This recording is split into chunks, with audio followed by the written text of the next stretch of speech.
చూశారంటే నీలో ఇంకా మానవత్వం చచ్చిపోలేదన్నమాట. 21 ఊళ్ళున్న ఈ పంచాయతీలో 10 నువ్వు ఉంచుకో, మిగతా ఒక్కటి నాకు వదిలేయండి. హాయ్ అండి, అందరూ ఎలా ఉన్నారు? ఈరోజైతే మనం యూరప్ కంట్రీలో ఉన్న స్పెయిన్ చూసాం కదండి. తర్వాత మనం ఇంకో దేశానికి వచ్చాము, దాని పేరే ఇటలీ. ఇటలీ అంటే మనకు గుర్తొచ్చేది ఎవరు? జార్జియా మెలోని, మన మోడీ గారికి చాలా అత్యంత బెస్ట్ ఫ్రెండ్ అనమాట. ఆవిడ పరిపాలిస్తున్న ఈ దేశానికైతే మనం చూడడానికి అయితే వచ్చాం. ఇప్పుడైతే మనం ఎక్కడున్నామంటే ఇటలీలో ఉన్న లాస్ బేసియా అనే ఒక పోర్ట్కి అయితే వచ్చామండి. ఆ లాస్ బేసియా పోర్ట్ నుంచి మనకి అయితే పర్మిషన్ వచ్చింది బయట తిరగడానికి. అయితే మనం ఫస్ట్గా ఎవ్రీ పోర్ట్లో చేసేది ఏంటంటే ఇమిగ్రేషన్ అనమాట. ఇమిగ్రేషన్ అయిపోయిన తర్వాత మనం బయటకు వచ్చేసాం అనమాట. లాస్ బేసియా ఇవ్వండి బయట వ్యూ ఎట్లా ఉంటుందన్నమాట. మా గ్యాంగ్ అంతా కలిసి మొత్తం 5 వచ్చాము. 5లో 4 కలిసి మన పీసా టవర్, మీరు చూసారు కదా ఇంట్రోలో, పీసా టవర్ని అయితే చూడడానికి వెళ్తున్నాము. ఎందుకంటే అది వండర్స్లో ఒకటైనటువంటి ఒక వండర్ అండి అది. ఎందుకంటే లీనింగ్ టవర్ ఆఫ్ పీసా అంటాం కదా, ఇది ఎప్పుడు ఒక సైడ్కి వాలి అది చూడడానికి ఒక వంపుగా ఉంటుందన్నమాట. అది ఒక అద్భుతంగా దాన్ని గుర్తించారు నేషనల్ హెరాల్డ్ వాళ్ళు. Number 1 bullshit guy. He do the wee woo because he have to go in front of the traffic. Look what I do. తర్వాత యునెస్కో వాళ్ళు కూడా దాన్ని గుర్తించారు. అదొక చారిత్రాత్మక కట్టడం. ఫస్ట్ అయితే మనం చేయాల్సింది ఒకటి ఉందండి. ఫస్ట్ మనం ఏ కంట్రీకి వచ్చినా సరే లోకల్ ట్రాన్స్పోర్టేషన్ కోసం మనం అయితే ఫస్ట్ ఇన్ఫర్మేషన్ తెలుసుకోవాలి. ఇలాగా మనం బయటికి వెళ్ళి నడుస్తున్న మధ్యలో చూడండి మంచి మంచి ఐటమ్స్ అయితే మనం చూడగలిగాం. ఎందుకంటే ఇదంతా మార్కెటింగ్ అంతా చాలా పకడ్బందీగా ఉంటుంది, చాలా ప్లాన్డ్గా ఉంటాయండి ఇక్కడ అన్నీ కూడా చాలా. ఎందుకంటే కట్టడాలు కూడా మీరు చూడొచ్చు, అంటే పురాతనమైన ఓల్డ్ ఆర్కియలాజికల్ స్ట్రక్చర్స్ అనేవి మనం ఇక్కడ చూడొచ్చు అనమాట. ఆ డిజైన్లోనే ఎక్కువ ఉంటాయి. సో ఇక్కడైతే మనం ఏం చేస్తున్నామంటే ఫస్ట్ ఆఫ్ ఆల్ మనకి ట్రాన్స్పోర్టేషన్ ఏంటి అంటే పబ్లిక్ ట్రాన్స్పోర్టేషన్ ఎట్లా ఉంటుంది లేదా ప్రైవేట్ ట్రాన్స్పోర్టేషన్ ఎట్లా ఉంటుంది. కానీ ఇక్కడ యూరోప్లో ఏంటంటే చాలా వరకు మనం పబ్లిక్ ట్రాన్స్పోర్టేషనే అంటే గవర్నమెంట్ ట్రాన్స్పోర్టేషన్ని మనం యూజ్ చేసుకోవాలండి. ఎందుకంటే మన చీప్. యూరోప్లో మాత్రం దయచేసి మీరు ఇండివిజువల్గా ట్రావెల్ చేయాలనుకుంటే మాత్రం ప్రైవేట్ ట్రావెల్స్ని ఎక్కువ ప్రిఫరెన్స్ ఇవ్వకండి. ఎందుకంటే మీరు ఎక్కడికి వెళ్ళాలనుకున్న టైమింగ్ని సెట్ చేసుకుని పబ్లిక్ ట్రాన్స్పోర్టేషన్ మీరు యూజ్ చేసుకుంటే కనుక మీకు డబ్బులు అనేవి చాలా సేవ్ అవుతాయి. ఎందుకంటే నేను యూరోప్ కంట్రీస్లో తిరిగాను కాబట్టి ఆ అనుభవంతో చెప్తున్నాను. ఎందుకంటే ఇక్కడ ప్రైవేట్ ట్రావెల్స్ అనేవి ఊబర్ అని లేకపోతే ఓలా అని అన్నీ మనకి అవైలబిలిటీ ఉంటాయి. ఈ చిన్న బొడ్డు కార్ని చూడండి ఎంత బాగుందో, పుజ్జిగా ఉంది. దాని దగ్గర నేను ఫోటోలు కూడా తీసుకున్నాను. అయితే ఈ ఓలా తర్వాత క్యాబ్స్ అన్నీ ఉంటాయి కదా, వాటికి చాలా ఎక్కువ ప్రైస్ అనేది ఎక్కువ చేస్తారండి. అదే మనం బై బస్సు అంటే గవర్నమెంట్ బస్సు కానీ ట్రైన్స్ కానీ యూజ్ చేసుకుంటే మాత్రం మనకి ట్రాన్స్పోర్టేషన్ అనేది చాలా వరకు సేవ్ అవుద్ది, డబ్బులు అనేవి మనకు సేవ్ అవుద్ది. ఇక్కడ చాలా కాస్ట్లీ అండి ట్రాన్స్పోర్టేషన్ అనేది, చాలా కాస్ట్లీ. ఎందుకంటే ఇక్కడ మొత్తం వాళ్ళ ఒకే యాప్స్ ద్వారా అన్నీ ఆపరేట్ అయ్యి ఉంటాయి, మనం మాట్లాడుకోవడానికి ఏమి ఉండదు అనమాట. సో ఇదండి, ఈ కార్ని చూడండి, మీరు ఏమనుకుంటున్నారో దాని మీద కామెంట్ చేయండి. అయితే మనం ఇప్పుడైతే ఇక్కడ బస్ స్టాప్ దగ్గర ఉన్నామండి. ఇలా ఉంటాయి బస్ స్టాప్లు. ప్రతి బస్ స్టాప్ దగ్గర దాని రూట్ మ్యాప్స్ ఉంటాయి, అంటే ఏ రూట్లో వెళ్ళడానికి ఏ బస్సులు మనకి అవైలబిలిటీ ఉంటాయని మొత్తం రూట్ మ్యాప్ మొత్తం అంతా ఇస్తారండి, లిస్ట్ అంతా అక్కడ పెట్టేస్తారు. సో ఆ బస్సు నెంబర్లు పట్టుకొని మనం ఎక్కడికి వెళ్ళాలో బస్సు లోపలే మనకి ఏంటంటే టికెట్స్ అనేవి ప్రొవైడ్ చేస్తారు.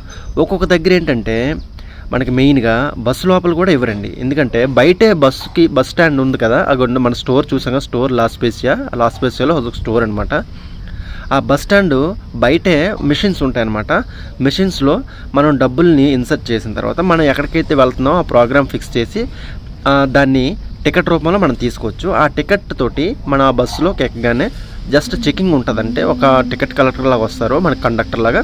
తాను వచ్చి ఆ టికెట్ని చూసి మనం ఎక్కడైతే దిగాలి, ఒకవేళ మనకు తెలియలేదు అనుకోండి వాళ్ళు హెల్ప్ చేస్తారనమాట. మీరు ఇక్కడ దిగాలి, మీ స్టాప్ ఇది అని. ఒకవేళ బై మిస్టేక్ మీరు వేరే స్టాప్లో దిగినా వాళ్ళు ఏమీ అబ్జెక్షన్ చేయరండి, నెక్స్ట్ టైం చూసుకోండి అని చెప్పేసి మనకి వాళ్ళు గైడ్ చేస్తారు. ఈ ఫ్రూట్స్ చూసారా మీరు, ఇవైతే ఇక్కడ నేను చాలా చూశానండి యూరోప్లో. ఈ మంచి సువాసనతో వస్తాయండి. చెట్ల దగ్గరికి ఎప్పుడైతే మనం వచ్చామో మంచి సువాసన వస్తాయి. ఇవి చూడడానికి కమల పళ్ళలాగే ఉన్నాయి, కానీ ఇక్కడ ఎవరు తినట్లేదు బయట ఎందుకో. కానీ ఇక్కడ ఎవరు తినట్లేదు, చెట్టుకి అలాగా పండిపోయి ఉన్నాయన్నమాట కమలాపళ్ళలాగా. అవి తింటారో తినరో నాకు తెలియదు, కాకపోతే నేను ఎవరిని అడిగే ప్రయత్నం అయితే చేయలేదు. కానీ చూడడానికి మాత్రం మంచిగా తేనెటీగలన్నీ ఆ చెట్లు చుట్టూ తిరుగుతున్నాయి అన్నమాట, తేనెటీగలన్నీ కూడా. ఇప్పుడైతే మనం ఒక రైల్వే స్టేషన్కి అయితే వచ్చామండి. ఇక్కడ మీకు ఒక ట్రావెల్ గురించి చెప్పాలి. ఇది రైల్వే స్టేషను, ఇక్కడ లాస్ బేసియా రైల్వే స్టేషను. ఇక్కడ నుంచి మనం పీసా టవర్ని చూడడానికి వెళ్ళాలి కదా. అయితే రైల్వే స్టేషన్లో మనం టికెట్ తీసుకున్న తర్వాత ఇక్కడి నుంచి డైరెక్ట్గా ట్రైన్స్ అయితే లేవు. ఇక్కడి నుంచి మనకి బస్ ట్రాన్స్పోర్టేషన్ అయితే ఫ్రీగా ఇస్తారనమాట. మనం టికెట్ తీసుకోవాలి. ఇక్కడి నుంచి మనం అగోండి మా వాళ్ళు తీసుకుంటున్నారు టికెట్లు, ఎంత ఉంది ప్రైస్ ఎంత ఉందని చెప్పేసి చూస్తున్నారనమాట. ఈ రైల్వే స్టేషన్లో టికెట్లు అయితే కొండి మన చేతిలో ఉన్నాయి కదా, ఆ టికెట్లు అయితే తీసుకున్నాం. ఒక్కొక్క పర్సన్కి ఒక్కొక్క టికెట్ అనమాట. ఇక్కడి నుంచి మనకి బస్ ట్రాన్స్పోర్టేషన్ అయితే ఇస్తారు బయట నుంచి. అంటే రైల్వే స్టేషన్ పక్కనే ఉంటుంది బస్ ట్రాన్స్పోర్టేషన్ కూడా. వాళ్ళు టైమింగ్స్ బట్టి మనల్ని పిలుస్తారు. మన టైమింగ్ వచ్చేసి 11:40కి మనకు బస్సు ఇచ్చారనమాట. 11:40కి వెళ్తే అక్కడేమో 12:30కి అక్కడి నుంచి ట్రైన్ డైరెక్ట్గా స్టార్ట్ అవుద్ది. అయితే మనం ఇప్పుడు బస్సు అయితే ట్రావెల్ చేస్తున్నాం కదా, బస్ ట్రావెల్ కూడా మీకు చూపిస్తాను. చాలా లాంగ్ జర్నీ చేసామండి. చేసిన తర్వాత అక్కడికి మనం వెళ్ళేసరికి ఆ టైంకి ఆ ట్రైన్ని మనం క్యాచ్ చేసిన తర్వాత ఆ ట్రైన్ పట్టుకొని మనం పీసా సెంట్రల్కి అయితే వెళ్ళబోతున్నాం. అయితే ఈలోపు మీరు చూడండి ఈ చెట్లు ఎంత బాగున్నాయో, మంచి సువాసన అండి, చాలా మంచి సువాసన వెదజల్లుతున్నాయి ఈ చెట్లు. ఎక్కడ చూసినా తేనెటీగలు, ఇలాగా పావురాలు. ఈ పావురాలు అనేది మనం ఎక్కడైనా చూడొచ్చు అనమాట. సో ఇదండి మనకైతే ట్రావెల్కి బస్సు అయితే అలాట్ చేస్తారు. బస్సు ఇట్లా ఉంటుందండి, చాలా బాగుంది బస్సు, అంతా నీట్నెస్గా ఉంది. మనలాగే చాలా టూరిస్ట్స్ బయట దేశాల నుంచి వస్తారు. వాళ్ళు కూడా మ్యాక్సిమము పబ్లిక్ ట్రాన్స్పోర్టేషన్ ప్రిఫర్ చేస్తారు. ఎందుకంటే చాలా కాస్ట్లీ అండి ఇక్కడ ప్రైవేట్ ట్రాన్స్పోర్టేషన్ అనేది. అంటే ఒక్కొక్క దగ్గర మనం నలుగురు ఉంటే ఒక ట్యాక్సీ తీసుకుంటే మనకి వెసులుబాటుగా ఉంటుంది. అలా కాకుండా ఒక్కలే వెళ్ళాలి లేకపోతే ఇద్దరే వెళ్ళాలంటే మాత్రం చాలా ఎక్కువ కాస్ట్లీ అండి. మీరు ఆశ్చర్యపోతారనమాట, అంత దారుణంగా ఉంటాయి ఇక్కడ రేట్లు. అయితే ఇప్పుడు మనం ఈ బస్సులో ట్రావెల్ చేస్తున్నాం కదా, ఈ బస్సులో కనీసం 1 అవర్ పాటు మనం ట్రావెల్ చేసామండి. అదిగోండి చూడండి ఎంత బాగుందో వ్యూ అంతా, బయట వ్యూ అంతా చాలా బాగుంది. ఎందుకంటే ఇక్కడ చాలా వరకు చల్లదనంగా ఉంటుంది. ఇక్కడ ఎంత వేసవిలో కూడా మనకి చాలా చల్లగా ఉంటుందండి. ఇగోండి ఇప్పుడైతే మనం వచ్చాం కదా, బస్సు దిగాము, వేరే రైల్వే స్టేషన్కి అయితే వచ్చామండి. అక్కడి నుంచి ఇది ఒక రైల్వే స్టేషన్ ఎంట్రీ. ఇక్కడ నుంచి ట్రాన్స్ఫర్ చేస్తారన్నమాట మనల్ని. వాళ్ళు చెప్పేస్తారు మీరు ట్రైన్ అక్కడ వస్తుంది, పలానా ఈ నెంబర్లోకి వస్తుంది, ఎవరిని అడిగినా చెప్తారు. తర్వాత పీసా టవర్ కంటే వాళ్ళు మనకి గైడ్ చేస్తారని చెప్తారనమాట. వెంటనే మనం ఇగోండి సేమ్ ఇండియాలో కొన్ని డెవలప్డ్ రైల్వే స్టేషన్లో ఎట్లాగైతే మనకి ఈ అండర్ స్టేర్స్ ఉంటాయో, మనకి టన్నల్ లాగా ఉంటాయో, అలాగే ఇక్కడ కూడా ఉన్నాయండి మనకి. అయితే వీళ్ళందరూ డెవలప్డ్ కంట్రీస్ కాబట్టి వీళ్ళు చాలా బాగా మెయింటైన్ చేస్తారు. ఇగోండి ఇలాగా మీరు చూసే ఉంటారు, చాలా పెద్ద పెద్ద స్టేషన్లో ఇలా ఉంటాయన్నమాట. అయితే మనం మన ప్లాట్ఫామ్కి అయితే వెళ్ళబోతున్నాం. అక్కడ నుంచి మీరు చూడొచ్చు మన రైల్వే ట్రాక్ లైన్స్ ఎట్లా ఉంటాయి, ఒకసారి చూడండి, మీకు చూపిస్తాను. రైల్వే ట్రాక్ లైన్స్ ఇట్లా ఉంటాయండి. ఇవైతే మనకి చాలా కిందకు ఉంటాయండి. జస్ట్ ఇలా మన దిగ్గానే ప్లాట్ఫామ్ మీదకి మనం ఎక్కేయచ్చు లేకపోతే దిగేయచ్చు. చాలా కిందకు ఉంటాయి ఇక్కడ. అయితే ఈ ప్లాట్ఫామ్ అంది కాదు, మళ్ళీ వేరే ప్లాట్ఫామ్కి అటుపక్కకి వెళ్తున్నాం. చూసుకొని మనం ఈ ప్లాట్ఫామ్ నుంచి వేరే ప్లాట్ఫామ్కి ట్రాన్స్ఫర్ అవుతున్నాం అనమాట. ఎట్లా ఉంటుందండి అంటే మీకు వ్యూ చూపించడం కోసం చెప్పి నేను పైకి వచ్చానమాట. మీరు చూడొచ్చు ఎట్లా ఉంది ఏంటనేది మీరు కామెంట్ చేయండి.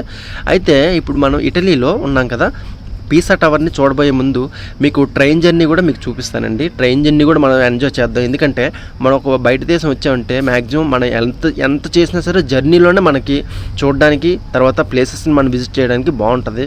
ఎందుకంటే మనం ఏ దేశం వచ్చినా కనీసం పబ్లిక్ ట్రాన్స్పోర్టేషన్లో మనం అనేది ట్రావెల్ అనేది చేయాలి.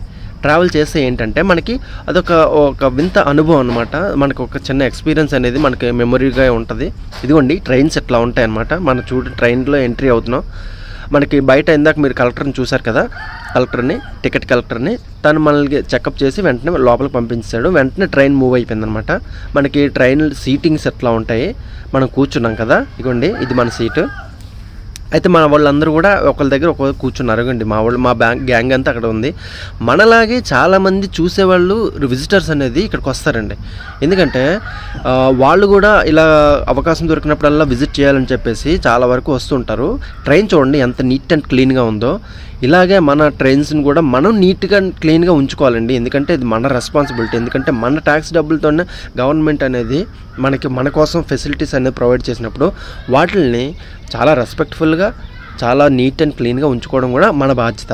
సో వీళ్ళు యూరోపియన్స్ అందరూ కూడా వాళ్ళు అదే ప్రొసీజర్ని ఫాలో అవుతారండి. ఎందుకంటే ఇది మన ట్రావెల్ చేస్తున్నాం కాబట్టి మనమే నీట్గా ఉంచుకోవాలి. యాజ్ పర్ మన హోమ్ని ఎట్లయితే నీట్గా ఉంచుకుంటామో సేమ్ అదే పబ్లిక్ ట్రాన్స్పోర్టేషన్ కూడా వాళ్ళు అంతే నీట్గా ఉంచుకుంటారండి. ఎందుకంటే వాళ్ళు చదువు ఎడ్యుకేషన్ సిస్టంలోనే దాన్ని ఇంక్లూడ్ చేసేస్తారు. మనం ఎట్లా ఇది చేసుకోవాలి, ఎంత నీట్గా ఉంచుకోవాలి, లేకపోతే దాని రెస్పాన్సిబిలిటీ ఎట్లా ఉండాలి మనకని చెప్పేసి వాళ్ళు ఎడ్యుకేషన్ పాలసీలోనే వాళ్ళు ఇంక్లూడ్ చేసేస్తారు. అదేవిధంగా మన ఇండియాలో కూడా వస్తే మాత్రం మన ఇండియాని డెవలప్ చేయడం పెద్ద కష్టమైన పని ఏమీ కాదండి. ఎందుకంటే ఫస్ట్ ఆఫ్ ఆల్ మనకి ఎడ్యుకేషన్ సిస్టంలో ఖచ్చితంగా ఈ మార్పులు అనేవి మనకు చూడాలి. ఖచ్చితంగా చూస్తామనే ఆశ కూడా అయితే నాకు ఉంది. ఈరోజైతే మనం ట్రైన్ జర్నీని కూడా చేస్తున్నాం ఇటలీలో. అయితే చాలా వరకు కూడా ఇక్కడ ప్యాసింజర్స్ అనేది మనలాగే చాలా విజిట్ చేయడానికి చాలా పక్క దేశాల నుంచి వస్తుంటారు. ఇక్కడ ఏంటంటే యూరోపియన్ కంట్రీస్ 21 కంట్రీస్ కదా, మనకి ఈ కంట్రీస్లో ఎక్కడ తిరిగినా మనకి కరెన్సీ ప్రాబ్లం అనేది ఉండదండి. మేజర్లీ దానికి అదొక అడ్వాంటేజ్. మనకి కరెన్సీ ప్రాబ్లం అనేది ఉండదు. ఒక్క యూరో కరెన్సీ మన దగ్గర ఉంటే 21 దేశాల్లో మన ఏ దేశంకి వెళ్ళినా సరే కరెన్సీతో మనకి ఎటువంటి ప్రాబ్లం ఉండదు. ఎందుకంటే ఈ 21 కంట్రీస్ కూడా అగ్రీ అయ్యి వాళ్ళ కరెన్సీని ఏ దేశంలో అయినా సరే మీరు మన ఉపయోగంలో ఉపయోగం చేసుకోవచ్చు. సో దానివల్ల ఏంటంటే వాళ్ళకి కరెన్సీ తోటి పెద్దగా ఇబ్బంది ఉండదు. మీరు చూసారా బయట వ్యూ ఎలా ఉందో? ఈ గ్లాస్ ఎంత నీట్గా వాళ్ళు నీట్గా తుడిచి ఎంత నీట్గా చేస్తారో, గ్లాస్ నుంచి మనం వీడియో తీస్తే ఎంత నీట్గా అనిపిస్తుందో చూసారా? అట్లా ఉంటుందండి. అయితే చూసారా పచ్చదనం ఎట్లా ఉందో?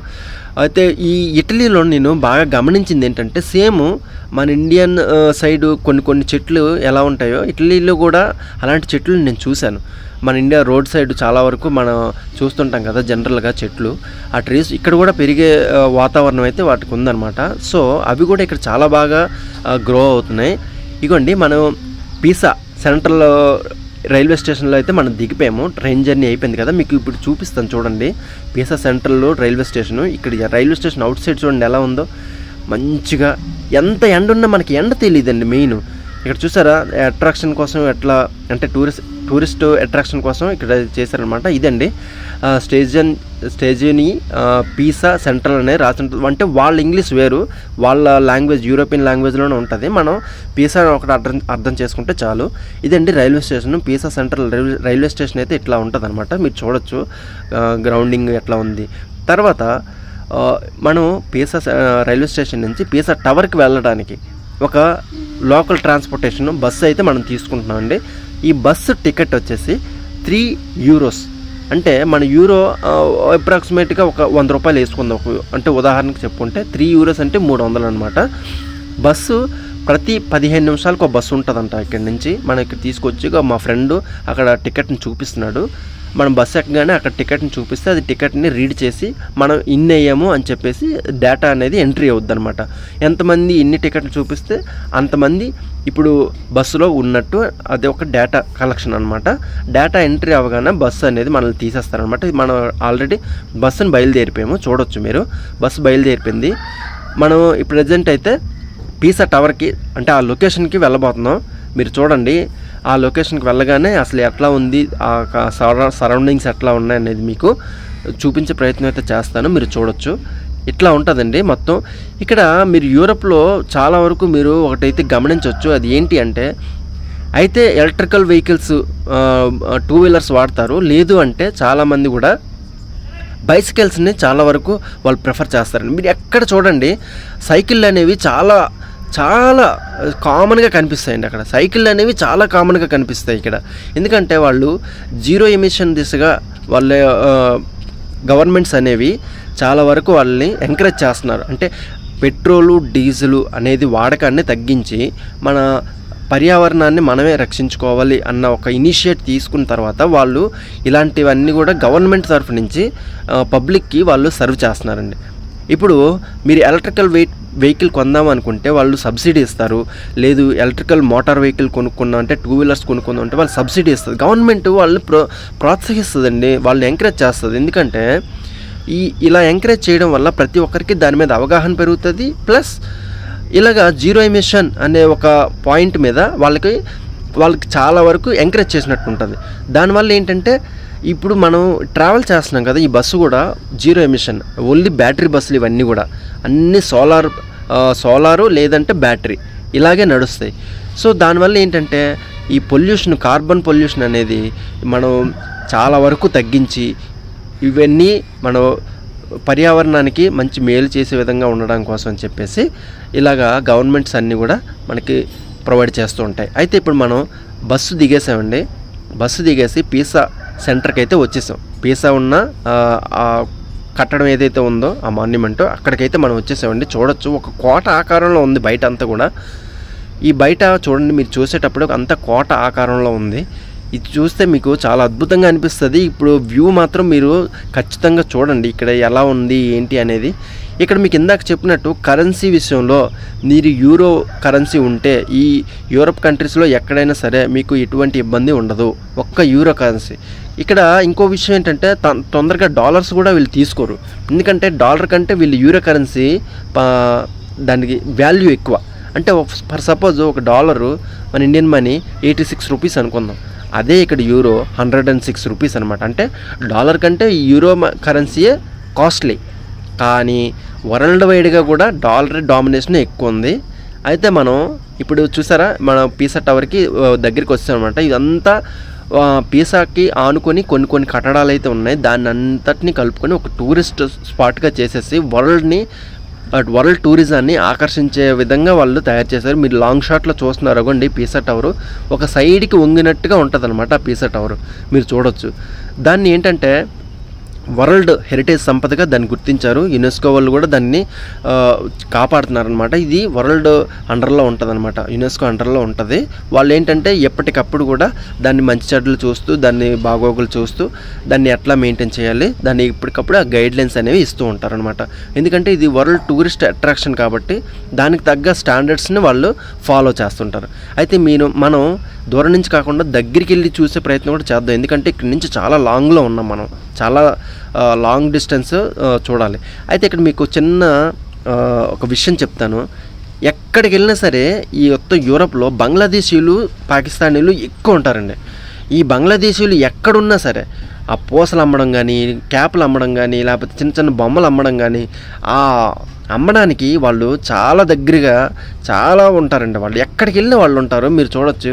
కానీ యూరప్లో మాత్రం బంగ్లాదేశీయులు చాలా విపరీతంగా ఉన్నారు అసలు వాళ్ళు. అందుకే ఇప్పుడు యూరప్ కూడా చాలా వాళ్ళ వల్ల చాలా ఇబ్బంది పడిపోతుంది. ఈ జార్జియా మెలోనీ కూడా చాలా వరకు రూల్స్ని అనేవి స్ట్రిక్ట్ చేసేస్తున్నారు వాళ్ళు. ఎందుకంటే యూరోపియన్ కంట్రీస్లో వాళ్ళ పాపులేషన్ కూడా చాలా ఎక్కువైపోతుంది. వాళ్ళ డామినేషన్ ఎక్కువైపోవడం వల్ల కొన్ని ఇబ్బందులు తలెత్తుతున్నాయి అన్నమాట. దానివల్ల ఏంటంటే వాళ్ళు ప్రతి దగ్గర కూడా ఈ డామినేషన్ని తగ్గించాలి అని చెప్పేసి రూల్స్ అనేవి చాలా టైట్ చేస్తున్నారనమాట. మొన్న ఈ మధ్య జార్జియా మెలోనీ గారు కొన్ని కామెంట్స్ చేశారు. If you want peace then prepare for the war అనేది. అది వీళ్ళని ఉద్దేశించి చేశారండి. వీళ్ళకి ఇప్పుడు చాలా టైట్ చేస్తున్నారనమాట. అయితే ఇప్పుడు మనం పీసా టవర్కి దగ్గరలో ఉన్నాము, మీరు చూడొచ్చు.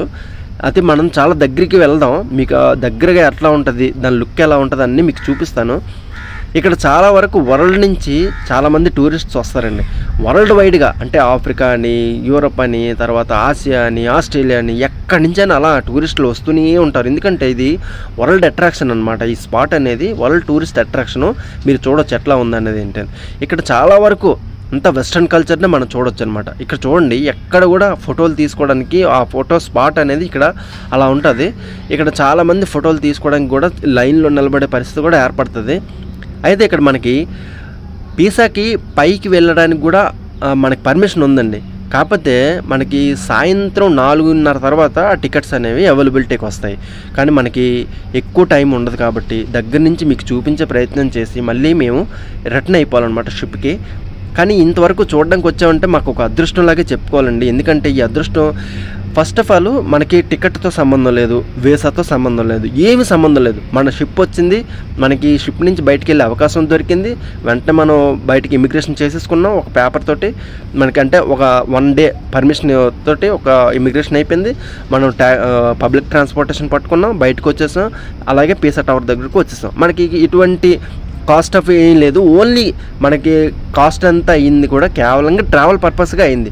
మనం పోర్ట్ దగ్గర నుంచి రైల్వే స్టేషన్ వరకు వచ్చినందుకు ఆ ట్యాక్సీ డబ్బులు, తర్వాత రైల్వే స్టేషన్ నుంచి మళ్ళీ పీసా సెంట్రల్ స్టేషన్ వరకు వచ్చిన వరకు ఆ ట్రైన్ డబ్బులు, మళ్ళీ ఆ ట్రైన్ రైల్వే స్టేషన్ దగ్గర నుంచి పీసా సెంటర్ ఒరిజినల్గా అంటే టవర్ దగ్గర వచ్చేదానికి ఆ బస్సు డబ్బులు, ఇవే ఓన్లీ ఇవే అయినాయి. మనకి చాలా వరకు చవకగా వచ్చాయి అనమాట.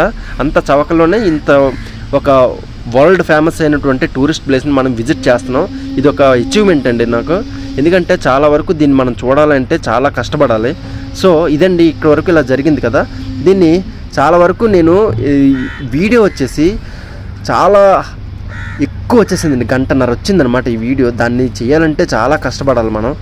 సో దానివల్ల ఏంటంటే మీకు చాలా తొందరగా చాలా వరకు వీడియోని కట్ చేసి మీకు చూపిస్తున్నాను.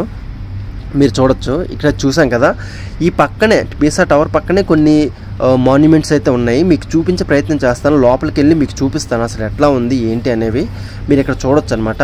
ఈ లోపలికి వెళ్ళేసరికి ఇక్కడ వీళ్ళు ప్రొటెస్టెంట్లో ఏవో అంటారండి, వీళ్ళు మన పోపు చేస్తారు కదా, ఆయన తాలూకా ఇదేంటో మనకు తెలియదు. కాకపోతే నేను మీకు లోపలికి వెళ్ళి చూపిస్తాను అసలు ఎట్లా ఉంది ఏంటి అనేది.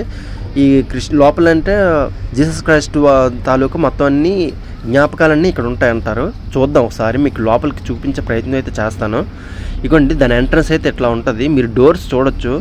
అంటే ఈ డోర్స్ అనేవి కాపర్తో చేసినట్టుగా మీకు కలరింగ్ అయితే కనిపిస్తుంది, కానీ కాపర్ కాదు, అది వుడ్ అనమాట. ఆ వుడ్తో చేసింది ఏంటంటే అలా చేయడం వల్ల దానికి ఆ రంగు వేయడం వల్ల కాపర్ డోర్ లాగా ఆ కలర్ అయితే వచ్చింది. ఇలా మీరు చూసారనుకోండి, ఇప్పుడు మీరు చూస్తున్నారు కదా, ఇప్పుడు ఆ చర్చ్ లోపలికైతే మనం వచ్చే ప్రయత్నం చేసాం. అందరూ అలౌడ్ అనమాట. చర్చ్ లోపలికి వచ్చి మొత్తం ఆ స్ట్రక్చర్ అంతా మీకు చూపించే ప్రయత్నం చేస్తాను. చూడండి ఎంతవరకు ఉన్నది ఏంటనేది, నాకు వీలైనంత వరకు మీకు చూపించే ప్రయత్నం చేస్తున్నాను. మీరు చూడొచ్చు లోపలంతా కూడా ఇట్లా ఉంటుందండి. ఆ పైన అంతా కూడా చాలా గోల్డిష్గా ఉంటుంది. నేను అడిగితే గోల్డే అని అన్నారు, మరి అది గోల్డో కాదో నాకు తెలీదు, కానీ మీకు చూపించే ప్రయత్నం చేస్తున్నాను. చూడండి, చూసారా ఎట్లా ఉందో.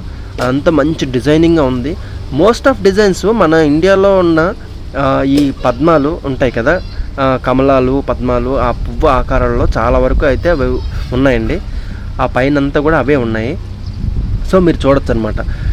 ఇలా ఈ స్ట్రక్చరు ఇవన్నీ కూడా మనకి చాలా వరకు కూడా మనకి పోలికలు ఉంటాయండి. మన ఇండియన్ ఏన్షియంట్ సివిలైజేషన్కి, యూరోప్ ఏన్షియంట్ సివిలైజేషన్కి కొంచెం దగ్గర పోలికలే ఉన్నాయి. నేను అనుకోవడం అయితే అలాగే అనుకుంటున్నాను. మీరు అయితే చూసి ఎట్లా ఉంది ఏంటనేది మీరు చెప్పండి. సో ఇదండి మన యూరోప్ కంట్రీస్లో ఉన్న, ఇటలీలో ఉన్న మన పీసా టవర్కి అయితే వచ్చాం. నాకు వీలైనంత వరకు మీకు చూపించి చాలా వరకు కట్ చేశానండి. ఎందుకంటే 1 అవర్ వీడియో ఇది. 1 అవర్ వీడియో మీరు చూడాలంటే చాలా వరకు టైం పడుతుంది కదా. దాన్ని ఏంటంటే నేను చాలా వరకు కూడా దాన్ని ట్రిమ్ చేసేసి మీకు చూపించే ప్రయత్నం అయితే చేశాను. ఇక్కడ ఇదంతా కూడా చాలా వరకు టూరిస్ట్స్ చాలా ఎక్కువ అట్రాక్షన్ ఉంటుందండి ఇక్కడ. దానివల్ల వీళ్ళకి చాలా వరకు ఏంటంటే టూరిజం అనేది డెవలప్ అవుతుంటుంది. దానివల్ల మనీ అనేది జనరేట్ అవుతుంటుంది, టూరిజం మనీ అనేది. ఎందుకంటే మనం చాలా వరకు బయట దేశాల నుంచి వచ్చి మనం స్పెండ్ చేస్తాం కదా, మనీ అంతా కూడా. మనీ స్పెండ్ చేసినప్పుడు దానికి వాళ్ళకి ఏంటంటే టూరిజం డెవలప్మెంట్ కోసం వాళ్ళని మళ్ళీ ఆ మనీని రిటర్న్గా చేస్తారనమాట. ఇక్కడ చాలా వరకు ఎన్నో కట్టడాలు ఉన్నాయి. ఆ కట్టడాల్లో ఇది ఫేమస్ అనమాట, వరల్డ్ ఫేమస్. సో దానికి ఏంటంటే ఇక్కడ మీరు చూడొచ్చు, ఇక్కడ మన కొవ్వొత్తులు ఎలాగైతే వెలిగిస్తామో అలాగే వీళ్ళు చిన్న కొవ్వొత్తి దివ్వెలు ఉంటాయన్నమాట. ఆ దివ్వెలు వెలిగించి అక్కడ పెట్టేసి వెళ్ళిపోతారు. వాళ్ళు ప్రార్థన ఏదో ఉంటుంది కాబట్టి వాళ్ళు ప్రార్థన చేసుకొని వెళ్ళిపోతారు అనమాట. ఇక్కడ మీరు చూడొచ్చు, ఇదొక కట్టడం అనమాట, ఇదొక బిల్డింగు. ఇందాక మీకు చూపించింది అది ఎంట్రన్స్, తర్వాత ఇది సైడ్ పార్ట్ అనమాట. ఈ సైడ్ పార్ట్లో ఎట్లా ఉంటుంది. తర్వాత మీరు దాని పక్కనే ఇంకొక కొత్త అంటే వేరే ఒక బిల్డింగ్ ఉంది. ఆ బిల్డింగ్ కూడా మీకు చూపిస్తాను బయటికి వెళ్ళాక. ఇదంతా ఇక్కడ అయిపోయింది.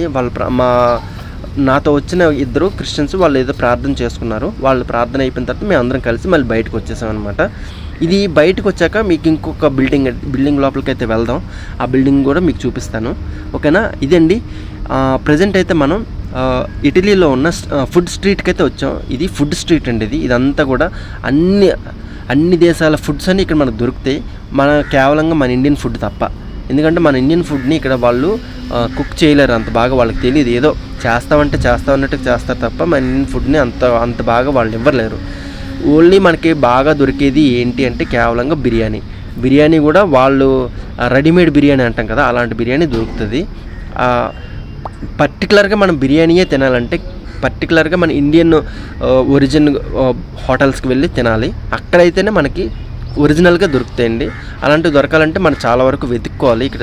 ఇక్కడ మ్యాక్సిమమ్ ఇటాలియన్ ఫుడ్ అనేది చాలా ఫేమస్గా ఉంటుంది. పిజ్జా అని, తర్వాత బర్గర్లు అని ఇవన్నీ బాగా చేస్తారు.